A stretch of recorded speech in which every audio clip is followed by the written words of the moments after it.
Buenas, en el día de hoy vamos a hablar acerca de funciones vectoriales. ¿Qué es una función vectorial? En este caso es una función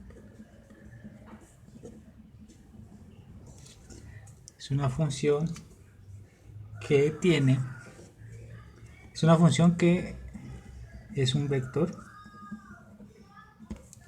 Más aún, por ejemplo, podemos decir esta es la función vectorial R.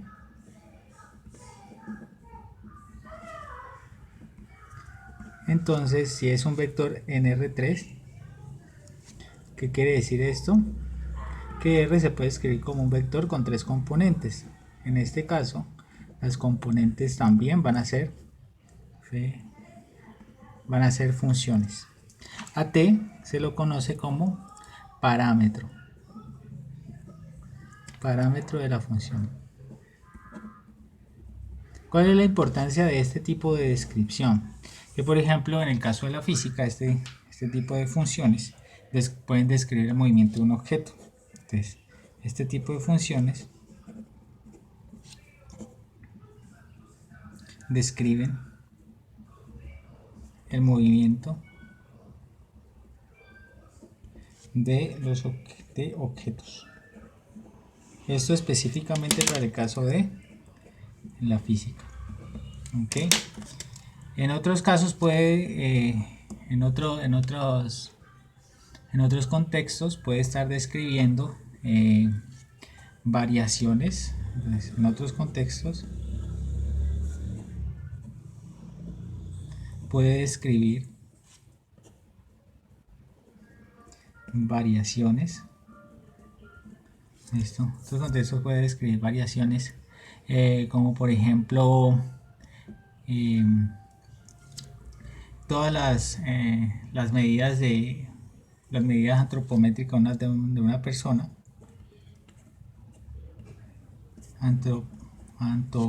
antropométricas de una persona.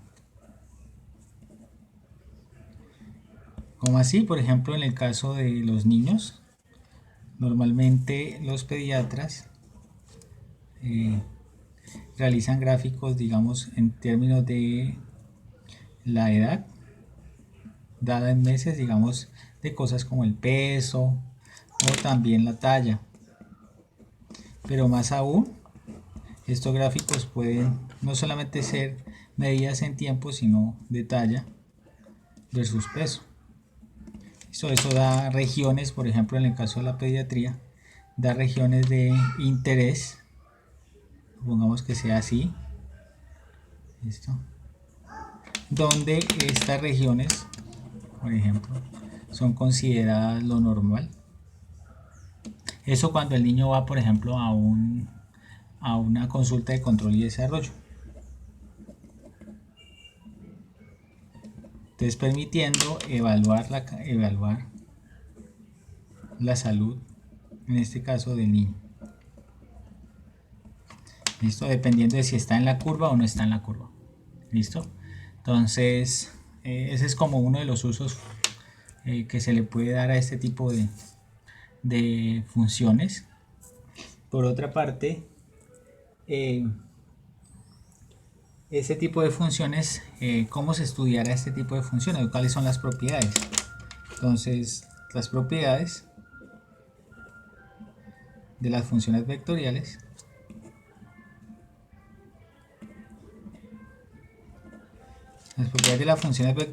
primero que todo dependen de las funciones de las componentes del vector. ¿Qué quiere decir eso? Que por ejemplo si yo quiero mirar cuáles son las propiedades de R, tengo que fijarme en cuáles son las propiedades de cada una de las componentes de R, o sea, cuáles son las propiedades de la función f, la propiedad de la función g y la propiedad de la función h en el caso de una función de 3 dimensiones. ¿Okay? Una función tridimensional. Entonces, ¿cómo normalmente comenzamos a estudiar las funciones en el caso del cálculo normal? Nosotros comenzamos a estudiar este tipo de funciones con el concepto de límite. ¿Listo? Listo, entonces por ejemplo si nosotros queremos calcular el límite de una función vectorial, ya cuando el parámetro tiende a cierto valor, entonces lo que debemos hacer es conocer el límite de cada una de las componentes cuando la variable tiende a ese valor. ¿Listo? Si dicho límite existe.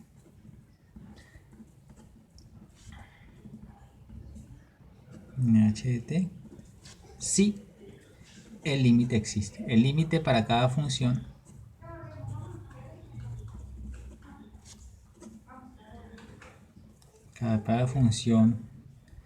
existe. ¿Listo? Entonces, diremos que este límite de la función vectorial existirá si existen cada uno de estos límites por separado. ¿Ok? Entonces, lo que debemos ver es que la función, si se va a evaluar en este punto, tienen que poder estos límites existir. Eso cuando nosotros no podemos visualizar la función. Recordemos que en el caso dos dimensional tenemos, digamos, representaciones, tenemos representaciones de las funciones y podemos ver su gráfica, ¿no?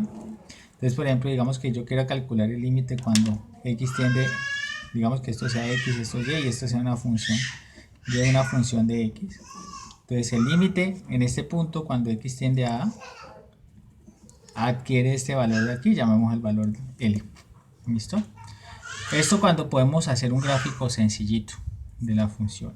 Pero aquí porque podemos visualizarlo, pero en el caso de una función de 3 dimensiones como esta no podríamos visualizarlo, porque entonces deberíamos poder visualizar algo que tiene 4 componentes en sí, que son estos valores que son, digamos, la parte en x, y, z de la función y la función en sí. Entonces esto sería muy difícil de visualizar, por tal razón entonces se hace de nuevo necesario introducir el formalismo.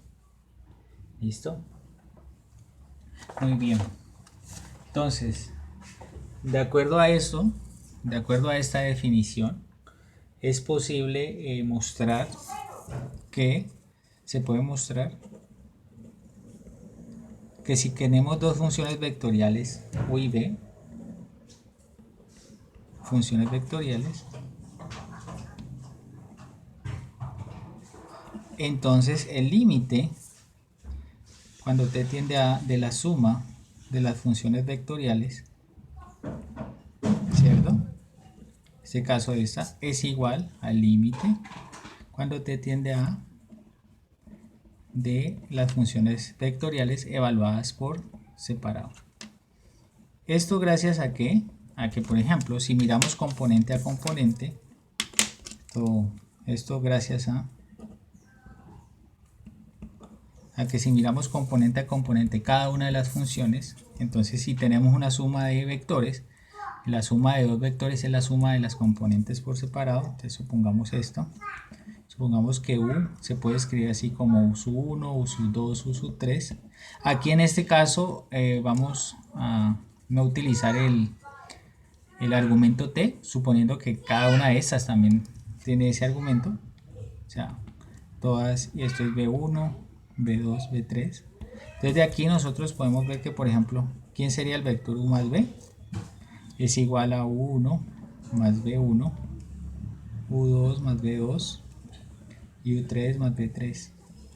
Entonces si aplico el concepto de límite a este lado de la igualdad, ¿cierto? Entonces también tengo que aplicarlo a este otro lado, pero esto equivale a aplicarlo a cada una de las componentes del vector, porque esa es la definición que nos dieron acerca de cómo trabajar los límites. Esto es lo mismo que el límite cuando t tiende a de 1 más b1, límite cuando t tiende a de u2 más b2 y límite cuando t tiende a de u3 más b3. Todo esto pues evaluado en esas dos funciones. Pero recordemos que cada una de estas funciones son funciones unidimensionales, funciones normales. Entonces, el límite de una suma será la suma de los límites. Entonces, para cada una de esas funciones, o para cada una de las componentes mejor, para cada componente tenemos algo de la forma. Para cada componente tenemos que el límite cuando t tiende a A de u sub i más b sub i, suponiendo i desde 1 hasta 3, es igual al límite de u sub i cuando t tiende a A más el límite cuando t tiende a A de b sub i. ¿Listo? Entonces saldrían las dos componentes evaluadas a las cuales se le evaluaría el límite. Entonces eso quiere decir, si se hace para las tres componentes, entonces tendríamos el resultado del teorema. Al evaluar para las tres componentes,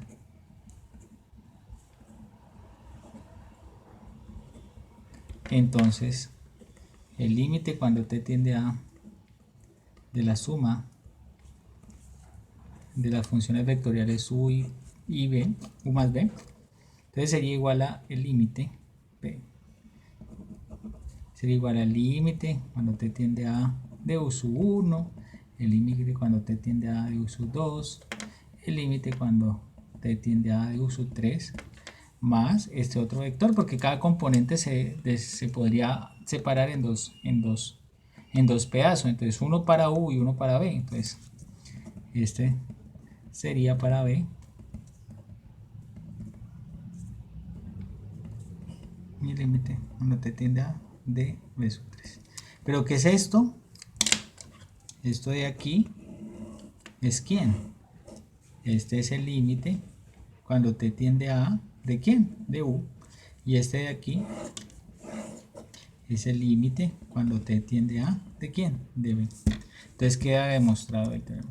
¿Qué quiere decir eso? Entonces que para poder conocer las propiedades de digamos la suma de funciones vectoriales necesitamos conocer cómo aplican los conceptos para la suma de funciones normales.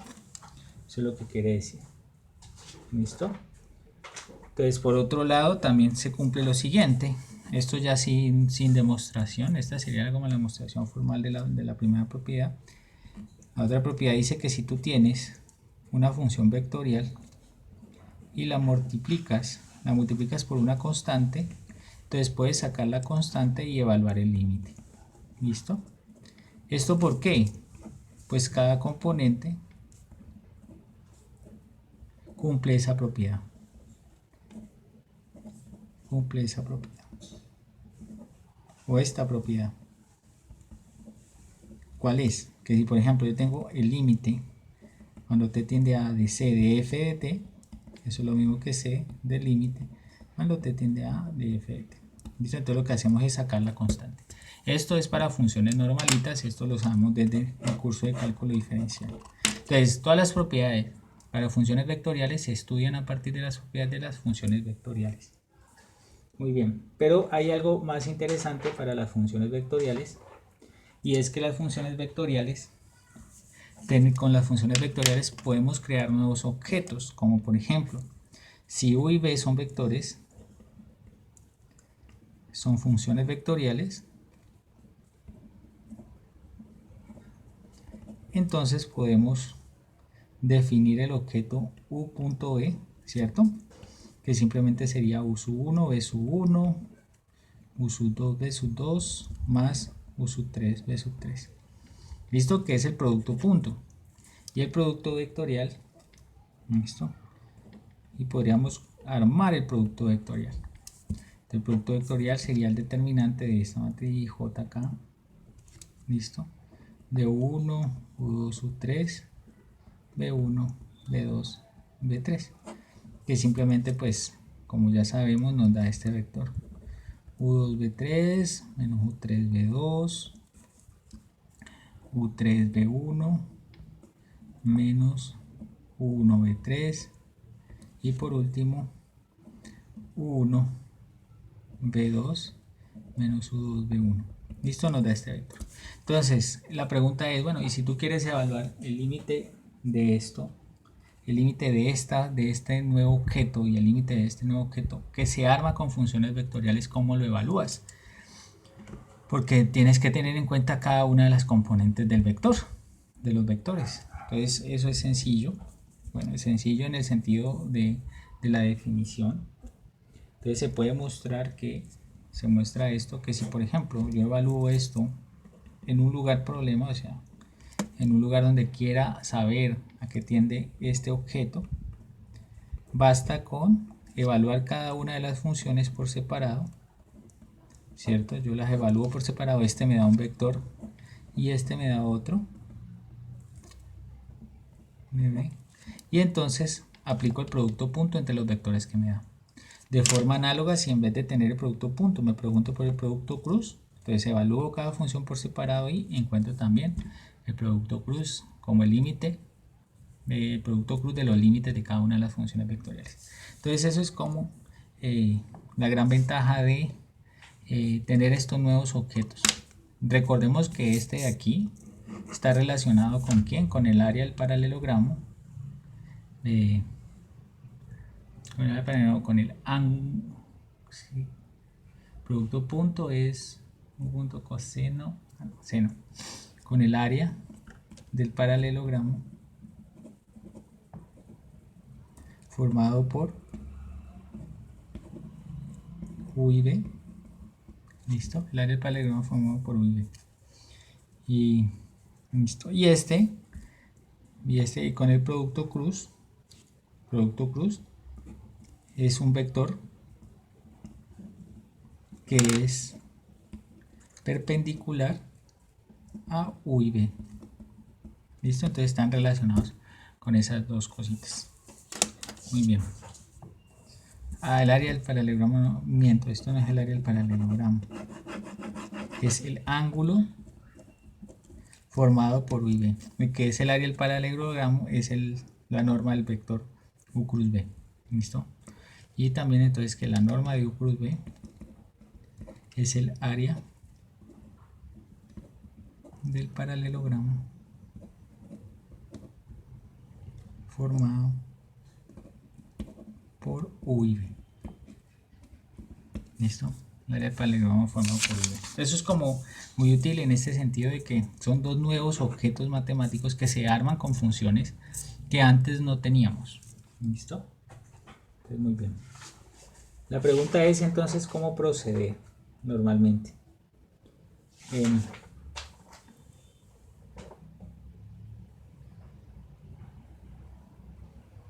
Entonces, ¿qué es lo que podemos construir con las funciones vectoriales? Con las funciones vectoriales podemos construir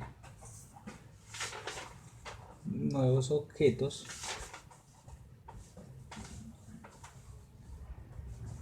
como los siguientes. Entonces, veamos, digamos esto. En el caso dos-dimensional, en el caso que tengamos un vector de dos, tengamos en el plano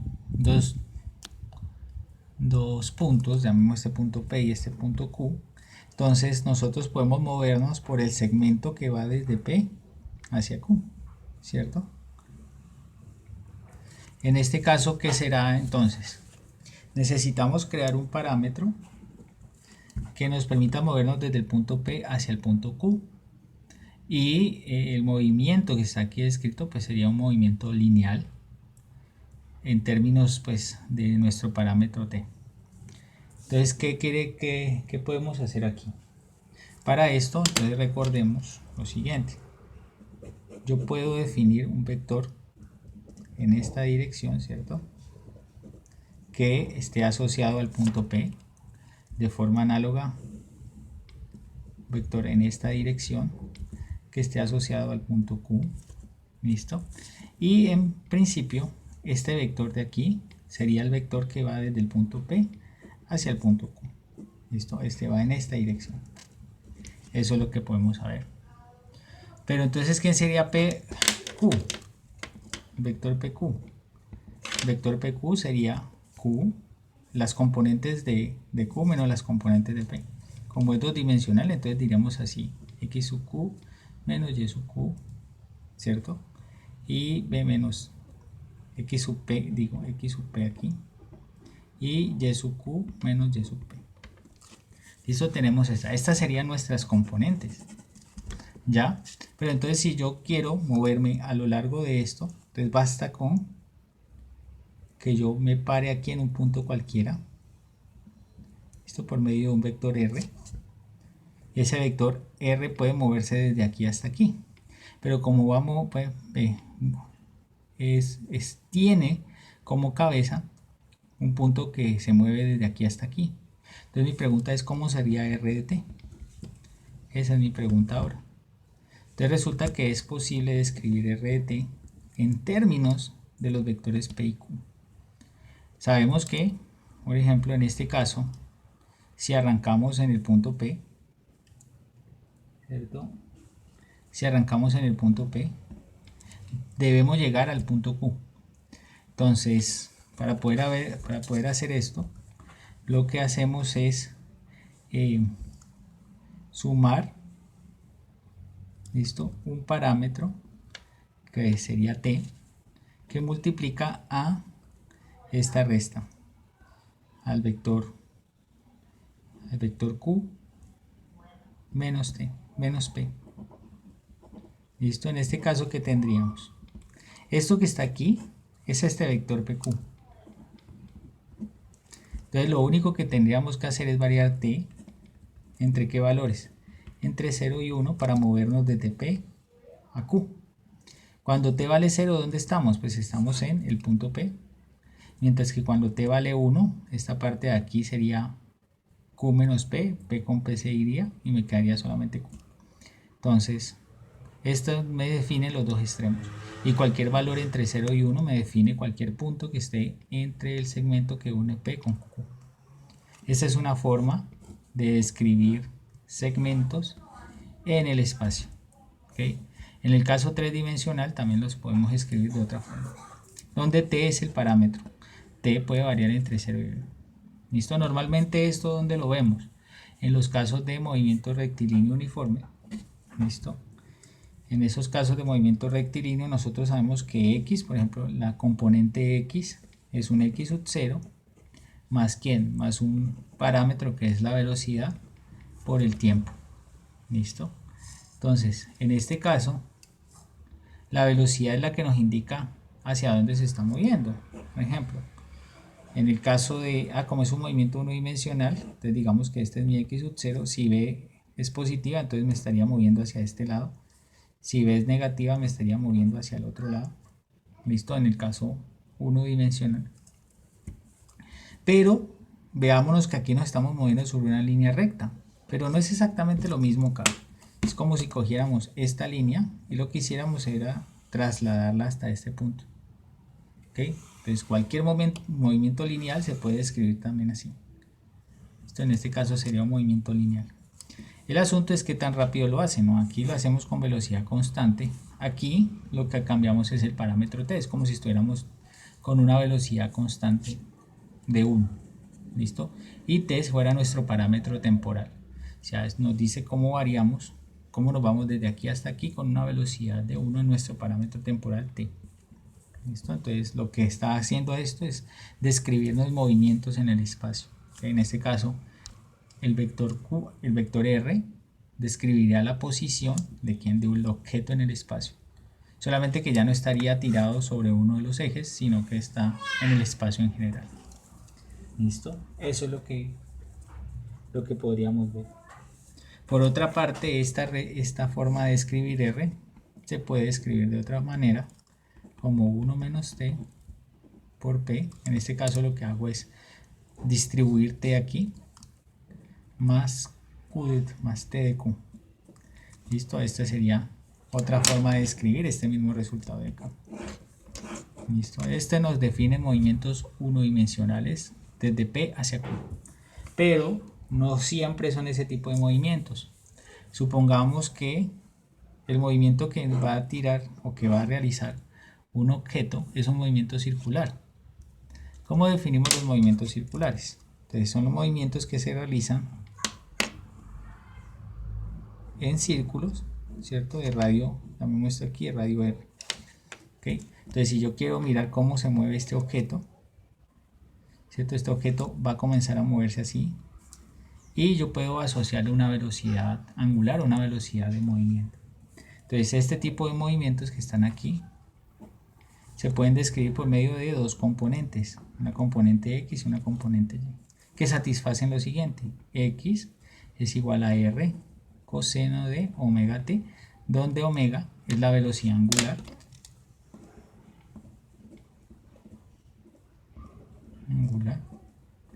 y aquí lo mismo, Y es igual, en vez de ser la componente X, en vez de ser la componente coseno, sería la componente seno, entonces sería R seno de omega t. ¿Listo? ¿Qué quiere decir esto?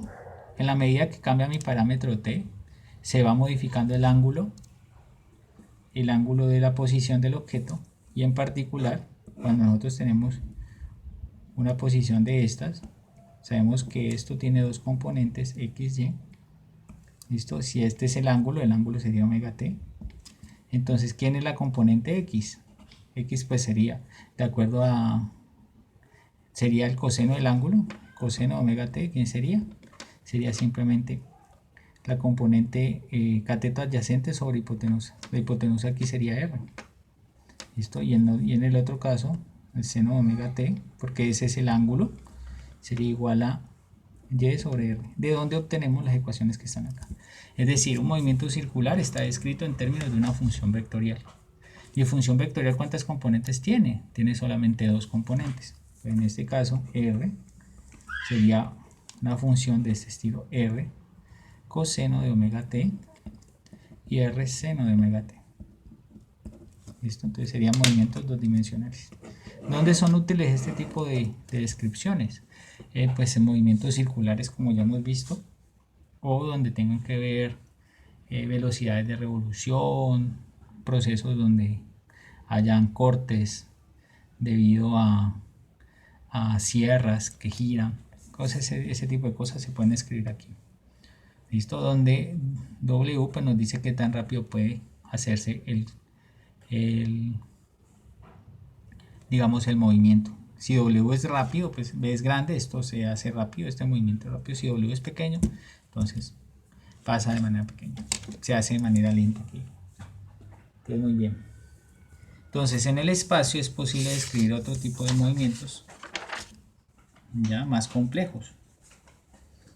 Ese tipo de movimiento, entonces, digamos esto, digamos que nosotros tenemos un movimiento, supongamos que esto ya no es el plano sino el espacio, y tenemos un movimiento que hace más o menos así.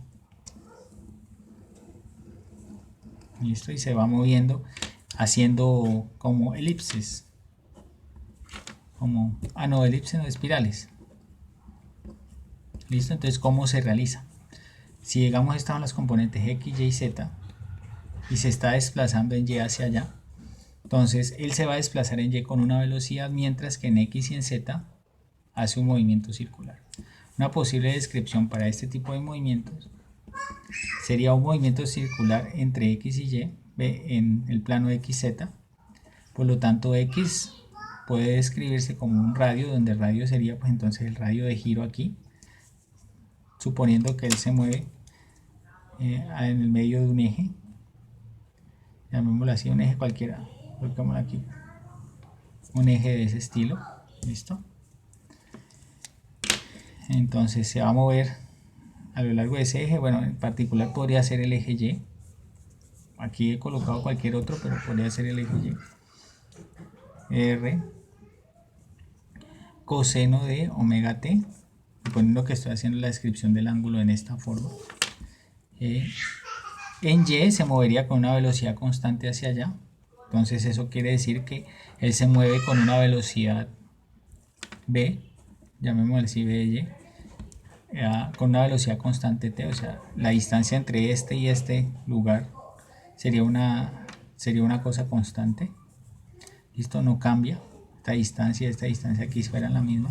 Y en z pues sería la otra componente del movimiento circular, sería así, seno de omega t. Listo, entonces podría ser este tipo de descripción del movimiento, donde este movimiento pues sería algo que, una elipse, una espiral que se va haciendo, el objeto se va moviendo como si fuera una espiral. Listo, este tipo de descripciones son útiles, digamos, para describir la forma de brocas o de cosas que perforen, pues que tengan este tipo de perfil. ¿Listo? Entonces las funciones vectoriales son bastante útiles en muchos contextos. Listo. Pero entonces las funciones vectoriales, si bien no las podemos describir, digamos, en todo su esplendor, debido a nuestras limitaciones de representación, sí podemos verlas como si estuvieran proyectadas sobre diferentes planos. Como por ejemplo, entonces un movimiento, este tipo de movimiento se puede proyectar sobre el plano, se proyecta sobre planos. Digamos que yo quiera proyectar sobre el plano XY. Entonces sobre el plano XY es como si yo estuviera solamente viendo qué está ocurriendo en esta parte del dibujo, ¿no? En la parte de acá abajito del dibujo. Entonces en el plano XY,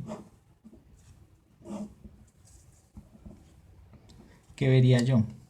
Vería que la función entonces va cambiando con una velocidad. En la medida que aumenta t, va aumentando también la posición en y, pero el r va cambiando con el coseno del ángulo, es decir, hacia algo que va así. Eso es lo que vería yo aquí, que efectivamente es lo que se ve, ¿no? Cuando se proyecta aquí sería como algo que sube y baja. Entonces, la medida que v cambia hacia, lleva cambiando hacia acá arriba, r va moviéndose de un lado para el otro, x va cambiando de un lado para el otro. Entonces veía algo así como que hiciera algo de este estilo. ¿Listo? Esa sería mi visión de esto. Es como si yo colocara aquí una lucecita, viera cuál sería la sombra de esa espiral. Por otro lado, si yo veo el movimiento solamente del plano XZ, o sea, estoy mirando este plano nomás, mirándolo desde acá atrás, ¿qué vería? Vería que este objeto hace un movimiento circular, ¿cierto? Con un ángulo R. Listo. Entonces, esa es como la forma en la cual nosotros podríamos vislumbrar cuáles son las descripciones de los dos movimientos. B del movimiento que describe pues, una partícula que esté dada con una función vectorial arbitraria. Podemos representarlos en el plano y en el plano ver qué es lo que está ocurriendo. ¿Listo? Muy bien.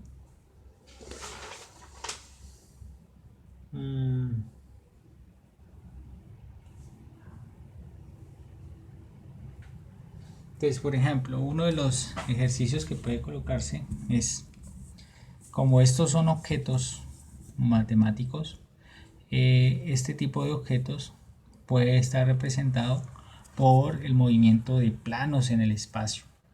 ¿Okay? Por ejemplo, este de aquí es como un plano que va girando. Entonces, podríamos verlo como un plano que se va desplazando en el espacio y que se está intersectando con otro objeto matemático, digamos un cilindro. ¿Okay? Entonces, ese tipo de representaciones de intersecciones de objetos matemáticos nos permite a nosotros indagar acerca de cuál es la forma de la intersección de dos objetos matemáticos arbitrarios. Por ejemplo, digamos que queremos saber cuál es la función vectorial asociada a la intersección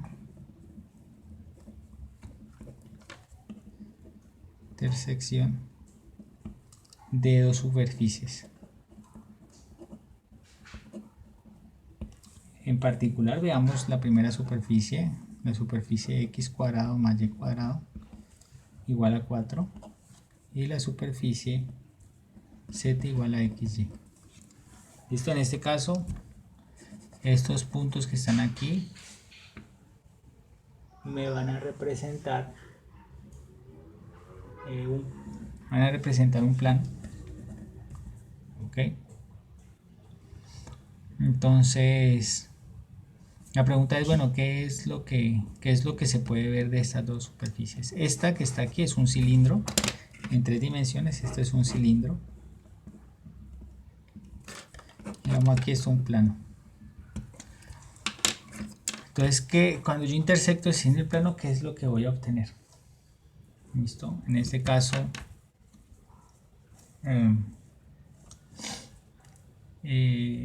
lo que puedo esperar obtener es, bueno, si esto es un cilindro es porque X se puede representar, es porque yo tengo que la representación en el plano XY es la de un círculo de radio 2, ¿sí? De radio 2, es un círculo de radio 2. Entonces en este caso X es igual a R coseno de un parámetro que llamamos T, no sabemos cuál es, simplemente que va a cambiar, o sea, las posiciones sobre este círculo estarían dadas por medio de esta ecuación. En cuanto a Y estarían dadas por esta ecuación, si una es coseno la otra necesariamente es seno, y entonces Z sería el producto de estas dos cosas, o sea, sería R al cuadrado coseno de T, seno de T.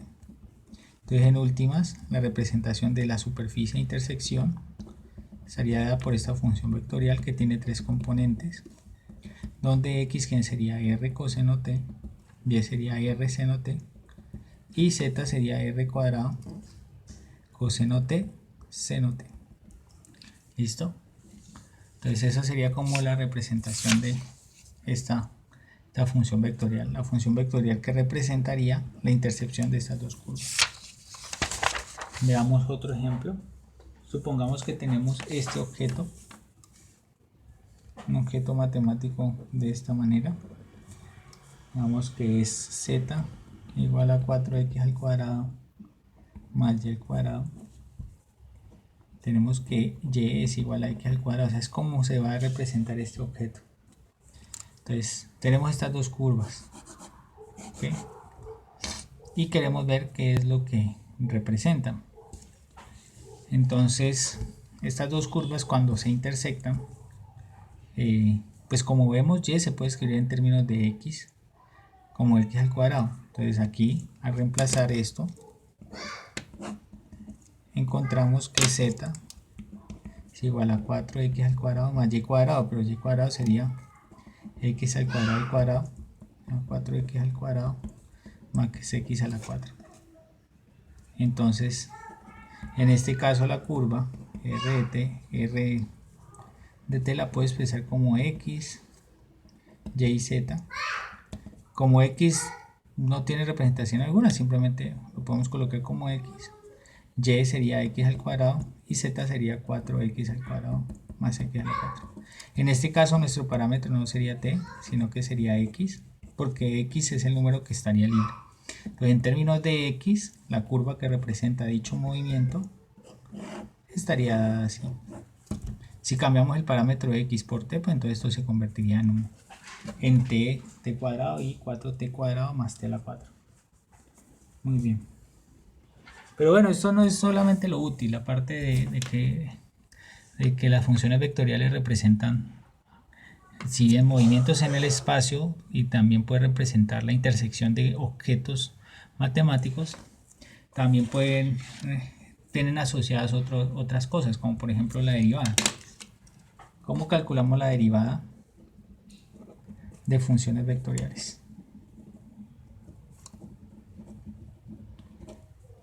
Derivada de funciones vectoriales. Entonces yo quiero calcular qué sería r' de t. ¿Qué es esto? Esto simplemente sería la derivada del vector r con respecto de t. Entonces en este caso, esta derivada ya conocemos el concepto de límite, entonces sería límite cuando h tiende a 0 de r de t más h menos r de t sobre h. ¿Listo? Esto lo único que quiere representar es si r de t es una curva, ¿listo?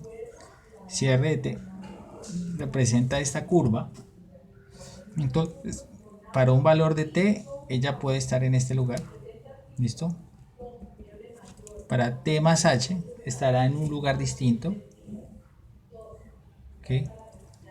R de t más h. ¿Por qué? Porque está en un lugar distinto. Cuando hacemos r, ¿qué sería r de t menos r de t más h menos r de t? Entonces esto sería simplemente este vector que va uniéndolo desde aquí hasta aquí.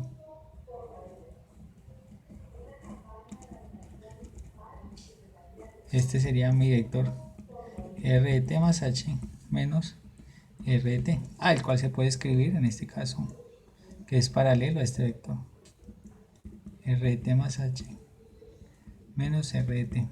¿Listo? Entonces esto que está aquí es simplemente este vector que está paralelo a esta dirección.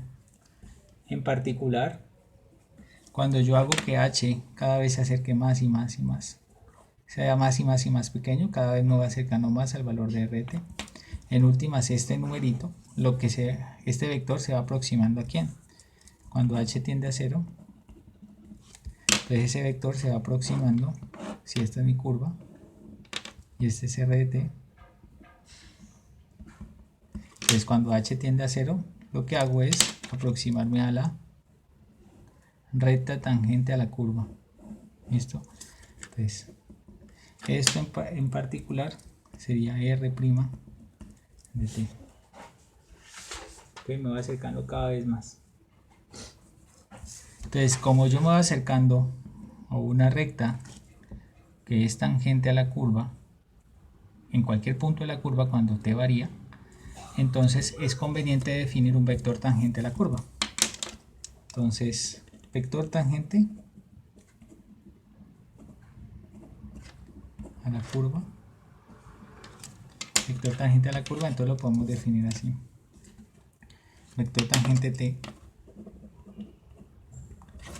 sería igual a R' de t sobre la norma de RT, R' de t. ¿Qué quiere decir esto? Es un vector unitario que es tangente a la curva. Vector unitario que es tangente a la curva. Recordemos que esto se hace en el espacio, ¿no? Aquí nosotros lo estamos colocando en el caso dos dimensional, pero sigue siendo en el espacio. Entonces t hace las veces de el vector unitario que es tangente a la curva. Nosotros cuando teníamos el caso de una función normal, esta cosa que estaba aquí era una recta tangente a la curva en ese punto y el R' estaba representando ¿qué? La pendiente de la curva. En este caso no, en este caso R' es la curva, es la pendiente, es la tangente de la curva. Esto no tiene en este caso una representación tipo pendiente de la curva, nada de eso, no tiene ese tipo de significado. Pendiente de la recta, ¿no? En este caso no tiene ese tipo de significado, sino que simplemente R' de t es una recta que es tangente a la curva. ¿Listo? Muy bien. ¿Cómo entonces aplicamos las reglas de derivación? Las reglas de derivación son relativamente simples de aplicar. Todas se basan en la definición. Reglas de derivación. Todas se basan en las definiciones que ya conocemos de las derivadas de funciones unidimensionales. Entonces, por ejemplo, nuestras reglas de derivaciones, ¿quiénes serían? Por ejemplo, la primera, si quieres derivar la suma de dos funciones vectoriales, entonces tienes que calcular la derivada de cada función vectorial por separado y sumarlas. ¿Listo? Esto sería la primera regla. Si V son funciones vectoriales, entonces la derivada de la suma de esas funciones vectoriales tendría que escribirse como las derivadas por separado. De forma análoga, la derivada con respecto de t de una constante de una función vectorial, simplemente sacas la constante y derivas la función vectorial. ¿Okay? Recordemos que esto de derivar equivale a nosotros aplicar el concepto de límite, ¿no? Aplicar el límite. Aplicar el límite cuando h tiende a 0. Esto aplicar este límite. Entonces se me ha olvidado decir entonces qué significa esto. Recordemos que si yo tengo que u es igual a u sub 1, u sub 2, u sub 3, entonces la derivada de u con respecto de t, que vamos a llamar u', sería igual a la derivada de cada una de las componentes. Derivada de u sub 1, u sub 2 y u sub 3. Esto por la propia definición del concepto de límite, tal como nosotros lo habíamos escrito antes. ¿Okay? Entonces se sigue aplicando lo mismo. Tercera regla de derivación es esta. Si tú tienes una función vectorial que está siendo multiplicada por una función escalar, es este caso una función de una variable, una función normal. Entonces la derivada de esto aplica la regla de la cadena.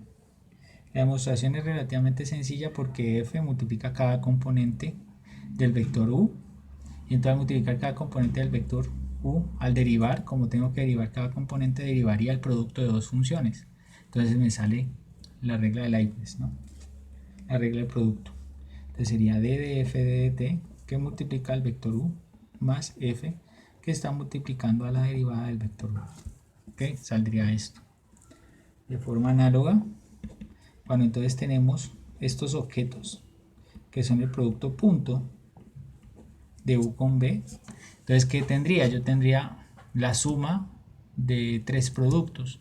Entonces debería derivar cada uno de ellos. Al revisar entonces, al aplicar la definición de la derivada, que esto sería la derivada de una función normal. Entonces lo único que se puede demostrar aquí es que esto sería la derivada de esto sería, no miento, sí, es así, sería la derivada de la primera, de la función vectorial, punto la segunda, más la primera, punto la derivada de la segunda. ¿Listo? ¿Por qué razón? Porque estas funciones son productos de funciones normales. Entonces tendríamos que aplicar esta definición.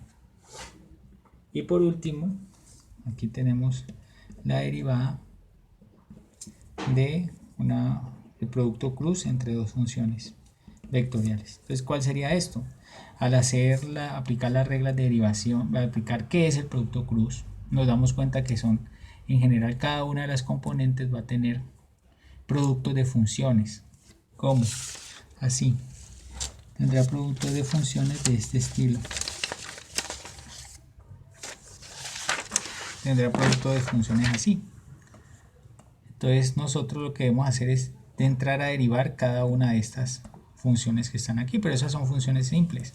Entonces me aparecería aquí la derivada de producto, derivada de producto, derivada de producto, derivada de producto, así sucesivamente. Entonces al organizar los términos, a lo que llegamos a esto, a que esta derivada simplemente sería la derivada de la primera respecto de t, producto plus con la segunda, más la primera, producto plus de la derivada de la segunda. ¿Listo? Por último, ¿qué pasaría entonces si yo tengo una función vectorial, ¿cierto? Que no está evaluada en t, sino que está evaluada en una función de t. ¿Listo? Esto es lo normal, esto es como aparece aquí. ¿Listo? Aquí, por ejemplo, mi f de t, ¿quién sería? Sería omega t. ¿Okay? Entonces, ¿qué saldría de ahí? Entonces, esto nos mostraría que cada componente de la función vectorial u estaría compuesta con f de t. Y al derivar eso, entonces tendría que aplicar la regla de la cadena. Entonces, al final, cuando se hace esta derivación, encontramos que sale la derivada de la función que está siendo compuesta, de la función unidimensional que está siendo compuesta, y lo que debemos hacer es derivar la función vectorial u y evaluarla en f de t. Esto sería simplemente la regla de la cadena normal. Recordando la regla de la cadena normal, recordemos que la regla de la cadena de g de f de t es igual a ¿quién? F' de t por g' de f de t, evaluada ahí. ¿Ok? Entonces sigue siendo las mismas reglas. Miren que aquí fácilmente, en estas dos de aquí, como son productos, las derivadas funcionan como si fuera la derivada de un producto de funciones. Entonces no es tan difícil de ver. ¿Listo? La derivada de producto de funciones. Solamente teniendo en cuenta que los diferentes productos son los que se colocan. Si estamos hablando de producto punto, se coloca el producto punto. Si estamos hablando de producto cruz, se colocará el producto cruz. Ok, muy bien. Entonces, ¿cuáles serían ahorita lo que iríamos a proceder de ahora en adelante? Pues aplicar esto para funciones vectoriales arbitrarias y ver qué ocurre. ¿Ok? Entonces estas serían como las propiedades básicas y lo que representaría una función vectorial. ¿Cómo estudiamos una función vectorial? ¿Cómo la vemos? No hemos hecho la demostración de cada una de estas propiedades, pero esas propiedades son básicas en términos de las propiedades que ya conocemos de funciones unidimensionales o las funciones normalitas que estamos acostumbrados a trabajar. Entonces se siguen aplicando las mismas reglas. ¿Okay? Entonces más adelante colocaremos unos ejemplitos de esto. ¿Okay?